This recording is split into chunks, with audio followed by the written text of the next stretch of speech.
Thank you, Michael. It's really good to be part of this very illustrious panel. I mean, I'm excited to be one of the many that have are contributing to this program over the next few weeks. Is this a time where I can start sharing the slides? Yes, so yeah, we're excited to have you. Alzheimer's obviously become a very hot issue in the last, many years as it seems to be increasing. So can't wait to hear what you have to say about it, and you can go ahead and share your slides and get started.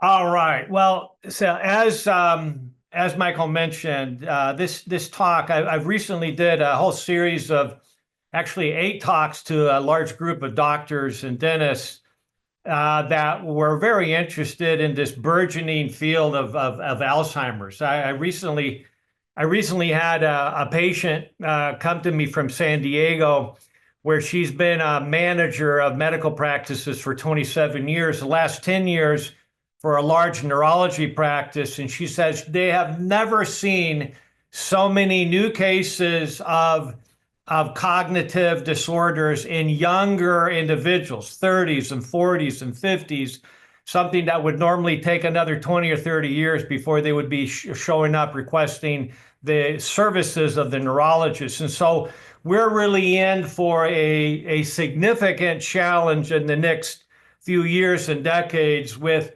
this very topic. So what I try to do here today, and this is part of a two-part series. Today, April 8th, and also on the 17th, I'm going to be doing part 2 of this series. So we're going to do as much of this as we can today, and then we're going to take questions from you, and then we'll finish this up next time. So we're basically looking at multiple steps. I called it 10 steps, but really I'm going to be giving you a lot more than 10 steps in testing for, in other words, how do we know whether this is a risk or not? How do we know, is this a serious risk or is this a mild risk? We're going to be talking about that today. But also, what are the steps in actually reversing the underlying causes of Alzheimer's? Inferred in this, we're talking about preventing Alzheimer's in the first place. Okay, but we're also talking about catching things early and catching things at whatever stage you're at right now. Okay, and reversing from there. Okay, so we'll be elaborating on this as we go, but whether you just have a family history and you don't have any symptoms of cognitive decline and you just want to prevent this from ever happening to you, okay, this is for you. Or to the opposite extreme of that continuum, you could be having significant issues with Alzheimer's already, okay, and maybe you're a family member or a spouse that wants to help your family member, your spouse, but they're not able to help themselves because they have progressed so much. Well, that's actually what my book, Memory Makeover, How to Prevent Alzheimer's and Reverse Cognitive Decline, is all about. It's actually a case study of a patient who had Alzheimer's for 15 years already. The last 5 years were advanced Alzheimer's, and their neurologist was saying to the husband, you got to put her in hospice. You're going to ruin your own health if you keep trying to be her primary caregiver. And he begged the neurologist, please, isn't there anything else that we could do? Well, this neurologist was actually a friend of mine from Loma Linda University when we were in school together back in the mid 80s. And he had heard me speak at the American College of Lifestyle Medicine annual meetings. And I was talking on this very same topic because Dr. Dale Bredesen was supposed to do the keynote, but he couldn't do the keynote because he was in Europe. So he asked me to do it. And when he heard me talk about what was possible, he says, wow, as a neurologist, I've never heard about this. So I don't have any experience in reversing things like this. Okay, but he said, Dr. Youngberg seemed to have a lot of faith in this, so I'm going to refer you to him. Maybe he can help you. Well, that's what the book is all about. And bottom line is that after a year on the program, he said, I have my wife back.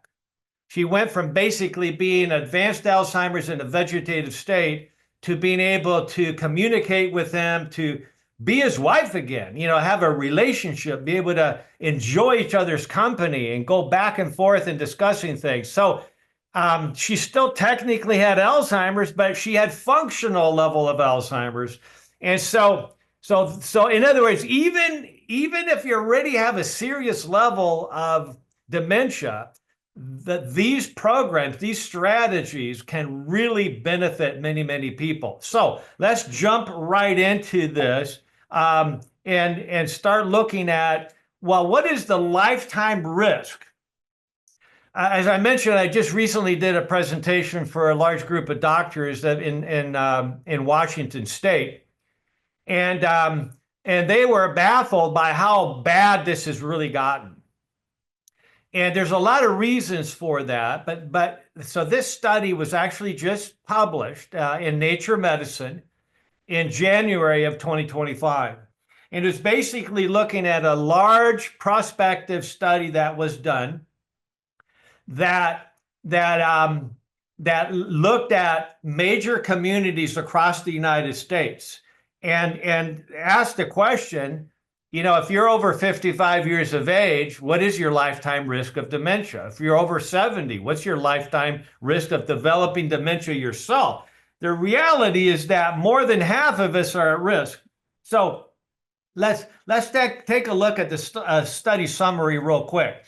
First of all, they were comparing to a previous study, the Framingham Heart Study, which is one of the biggest epidemiologic studies ever done. It's still going on. It started in the 40s, and now it's into the fourth generation, where they basically took the entire town of Framingham, Massachusetts, and everybody got tested. And now their children and their grandchildren and their great-grandchildren are being tested as well. So it's an amazing study where we're learning a tremendous amount of information from getting a lot of data, and we're going to actually be sharing that a couple of the main steps on how we reverse the underlying causes of Alzheimer's actually came from the Framingham study in part. Now, so this study was over 10,000 individuals, and they determined, as they looked at individuals starting in 1975, those who were 45 years or older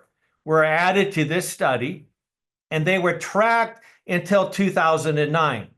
Okay, so basically we're looking at a study that started 50 years ago. And they found that of those men in the study, 14% developed dementia. So the lifetime risk of dementia, if you were over 45 years of age 50 years ago, was 14% risk. It's a lot worse now. I mean, we'll see that. So for women, it was 23% lifetime risk of developing dementia. Now, you'll see in a little bit that women are actually at higher physiologic risk than men per se. It's just that they live longer than men. Men are more likely to die of heart disease or cancer or something else earlier. And so women are still alive and they're more likely to get dementia simply because they're still alive.